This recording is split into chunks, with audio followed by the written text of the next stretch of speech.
আমরা সব এতে পাঠিয়ে দেবো, চালান করে দেবো বসিরহাটে। ওই তখনই আমরা সবাই এসে এই রাস্তা অবরোধ করেছি। আমাদেরকে পুলিশ এসে নির্যাতন করেছে, মেয়েদের উপর লাঠি দিয়ে বেদম পিটিয়েছে, আমাকেও পিটিয়েছে, রক্তারক্তি করে দিয়েছে পুলিশ। তারপরে পুলিশ কি করেছে, ইট বর্ষণ করছে। তখন আমরা জীবন বাঁচানোর তাগিদে আমরাও ইট বর্ষণ করেছি। আমরা সেই 10টা থেকে কেউ কিচ্ছু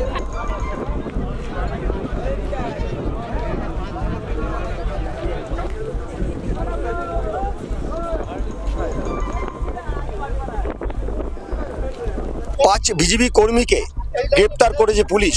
তৃণমূলের হামলায় জখম হয়েছে বেশ কয়েকজন। এর কারণে বাসন্তীপুর হাইওয়ে এই মুহূর্তে অবরুদ্ধ রয়েছে, প্রায় ঘন্টা দিনেক অবরুদ্ধ রয়েছে বাসন্তীপুর হাইওয়ে। বিজেপি কর্মীরা এখানে অবস্থান বিক্ষোভ করছেন এবং পুরো রাস্তা বন্ধ রয়েছে। আমরা কথা বলবো যে তারা কি চাইছেন, কি ঘটনা ঘটেছে, কি হয়েছে দাদা আপনাদের এখানে?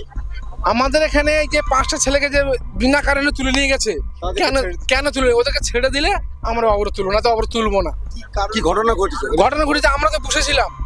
এবার আছে কেউ ওরা তৃণমূলের আছে পার্টি, তৃণমূলের ছেলেরা এই যে ললিন খাটুয়া, সমরেশ খাটুয়া, ওরা আছে বাইরে থেকে হারমাত বাড়ি এনে করে আমাদের মারার সৃষ্টি করেছে।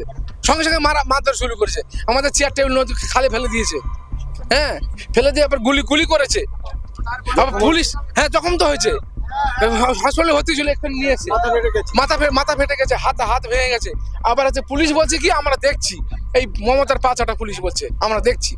তাহলে বলো, এই পুলিশ যদি বলে আমরা দেখছি, তাহলে গুলি করছে, অথচ তারা বলছে আমরা দেখছি, অত তাদেরকে তুলছে না, অথচ এই ছেলেগুলো কেন এই দেখুন কিভাবে করছে, দেখুন কিভাবে করেছে, দেখুন। তাহলে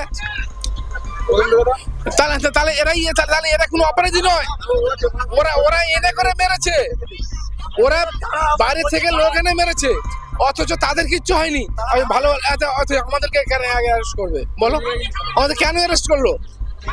এখন আপনাদের বক্তব্য কি এই অবস্থা উঠবে না? একদম উঠবে না, আমাদের ছেলেদের ছাড়তে হবে, তারপর উঠবে।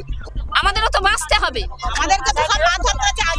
তারপরে আমরা যাচ্ছি। আবার আমাদেরকে মধ্য রাস্তার থেকে কেদানি গাছ ছিটছে, মারধর করছে আমাদেরকে, মেয়েদেরকে বেদম মেরেছে, সব হসপিটালে গেছে। অবরোধ চলবে আমাদের ছেলেদের না ছাড়লে।